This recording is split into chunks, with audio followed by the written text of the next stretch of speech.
Salute, ladies and gentlemen, my name is Jim and welcome to the Sounds German review of Fandigo by Callejon, which is a German metalcore band, or better to say it was a German metalcore band founded in 2002. Fandigo is their 7th album, and so far the band was quite successful, even getting into our German top 5. I took a look at their last album from 2015, which was titled Wir sind Angst, which to my own surprise I actually liked. I was never too big on metalcore myself, but I really liked the aggressive edge Callejon delivered. And their covers from other German artists like Sido or Die Ärzte had quite some charm on their own too.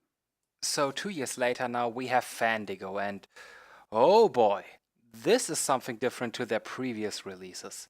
And it shows right from the first track, starting you with some calm synthy sounds and little distortion noises before you hear a recording of Stephen Hawking about physical laws and God's involvement in them. What follows is a slow, calm, sad little love song. Now, music-wise, this track would be perfectly fine as an intro track with only a clean electric guitar going on and having only clean vocals, very calm too, but the lyrics are probably the most whiny emo crap I've heard in a long time. And this pretty much sums up the big problem with this album, the lyrics.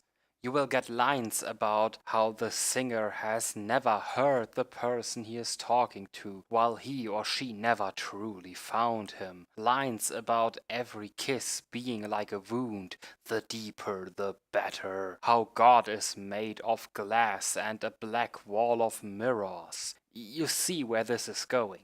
These lyrics are... they are just somewhere between painfully kitschy and just plain old cringy. It borders on what the cliché says about emo music, only taken to the absolute maximum. Pair this with the occasional really, really bad rhyme and you just have a recipe for disaster. I think I can really rightfully say that the lyrics on this album are the most shallow and cringy stuff I have heard in a long time. And while Callejon never did deep, philosophical songwriting by any means, their lyrics had pep and fire and at least some semblance of skill from the writing. They wrote the sort of songs that get you fired up and want to start a mosh pit and get you really aggroed up a bit. Not on this album though, and in accordance with the content of the songs, most of the screaming is basically gone too. It still happens here and there, especially with a few tracks near the end of the album, but most of the songs are just, well, completely sung clean. Which is alright, the vocals can do clean singing, the vocalist is really not too bad at it, but at the same time it's not really that impressive either. I think he is clearly better at screaming, all things considered. And except from the eponymous track Fandigo Umami, there are really few standout moments vocal-wise on this album. But the way only the first syllable of a few words gets screamed on this one track was really well done and interesting. I really liked that one.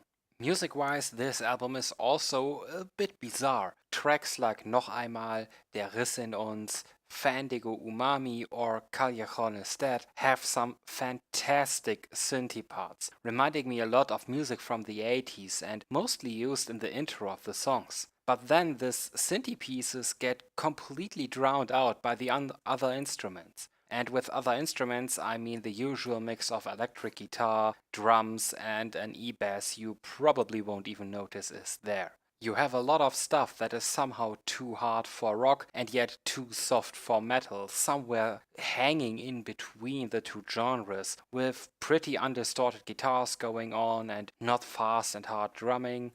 At points, it almost feels like the band tried to make a parody of those albums and songs that are clearly constructed to appeal to the radio stations and the mainstream, except that there is no punchline to be found here. I somehow hope this is a joke done so well that it just completely went over my head, but to be honest, I don't see it that way.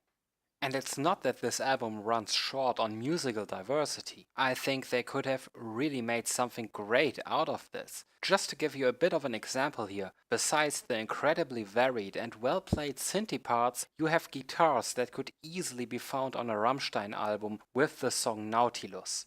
Das gelebte Nichts builds a ghostly atmosphere with a pretty calm guitar and ambient noises going on in the background.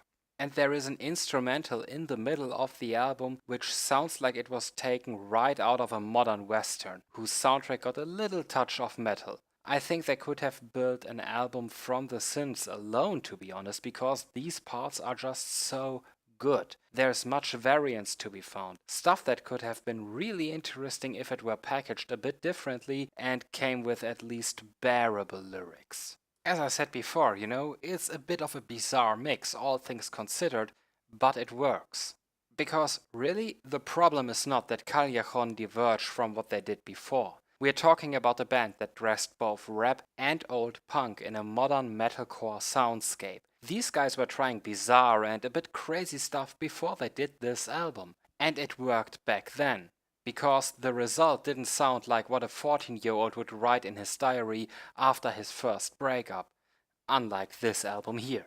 If there were instrumentals of these songs, there would actually be a few gems on this disc. But as it is, I really think not understanding the lyrics is an absolute plus in this case. And I honestly didn't want to hang myself up over the lyrics as much as I did, but when I get presented with something this bad, paired with rhymes that sound like the first hit in a rhyme lexicon, well, it kinda pissed all over my possible enjoyment of this album. With better lyrics, this could have been a really strong and interesting addition to the discography of Callejon. The turn they took with their compositions here might piss off some fans, but there is really little wrong with the way they went. But all the achievements just get kinda dragged down by these dreadful fucking lyrics. So, as a conclusion, as is, I have a very hard time recommending Fandigo to anyone, because I'm really not sure who this album is supposed to be for. Not for fans of their prior works, that much is for sure, because I guess those won't be very happy with this. You can see shimmers of something very interesting shine through all the time here, but the simply dreadful lyrics just bury it. I usually try to say, hey, if you like X or Y, you might enjoy this, and I would have a hard time to do this with this album. Music-wise, this thing is really interesting, diverse and innovative, with something interesting in many of the songs to be found on this album, but never so crazy that it goes completely overboard. But the lyrics are so utterly, shamefully bad and borderline cringeworthy that this is a hard recommendation, and you should probably check out their prior stuff if you like metalcore, because really those albums were not too bad. But this one, yeah, let's just not talk about it anymore, alright? So, I hope you enjoyed this video, and if you did, please leave a like or just subscribe to the channel if you haven't done so already. I will post at least one review per week, more content whenever I can manage to do it. You can also follow me on Facebook and or Twitter, links are in description, and also in the description you will find shopping links for this album and any relevant music videos or album streams if there are any. And if you have listened to this album, please let me know what you thought about it in the comments.